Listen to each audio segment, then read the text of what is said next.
Marriage நேற்று நல்லபடியாக நடந்து முடிஞ்சிருச்சு. இன்றைக்கி தான் விலாக் வந்துட்டு அப்லோட் பண்ண முடிஞ்சிருச்சுங்க. அப்படி என்னோடய கொழுந்தனுக்கும் தங்கச்சிக்கும் நம்ம சூரியநெல்லியிலேருந்து ஒரு 3 கிலோமீட்ரு தள்ளிங்க பச்சைப்புல்குடின்னு சொல்லுவாங்க. அங்கே தான் வந்துட்டு மேரேஜ் வந்துட்டு நடந்துச்சு. எல்லா முகூர்த்தம் மேரேஜ் முகூர்த்தம் பார்த்திங்கன்னா சிலப்போ ஏர்லி மார்னிங்காக இருக்கும். நமக்கு எந்திரிச்சு கிளம்பி போகிறதுக்கெலாம் ரொம்ப கஷ்டமாக இருக்கும். ஆனால் இவங்களோட கல்யாணம் பார்த்தீங்கன்னா மார்னிங் 10 to 12 வரைக்கும் நல்ல நேரம் இருந்துச்சு. அப்போ எல்லாருக்குமே வந்து கிளம்பி போகிறதுக்கும் நிறைய வண்டியும் பஸ் எல்லாம் வந்து விட்டுருந்தாங்க. சூப்பராக கல்யாணம் நடந்து முடிஞ்சிருச்சுங்க. நம்ம மாமா வைக்கிற ஃபங்க்ஷன் இந்த கல்யாணம்.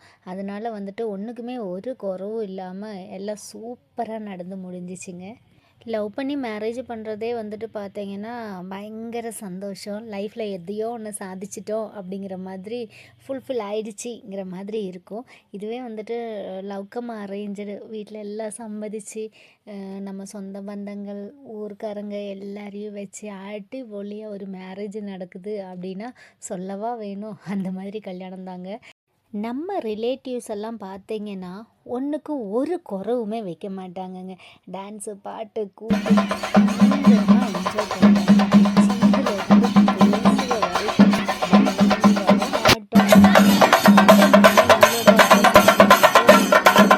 பக்கத்தில் இருக்கிற ஒரு டென்ட் கேம்பிங்கில் தான் நடந்துச்சு. நிறைய ஸ்பேஸ் இருந்துச்சுங்க. நம்ம சூரியநெல்லியில் பார்த்தீங்கன்னா கல்யாண மண்டபம்லாம் வந்துட்டு சின்ன ஒரு ஹாலாக இருக்கும்.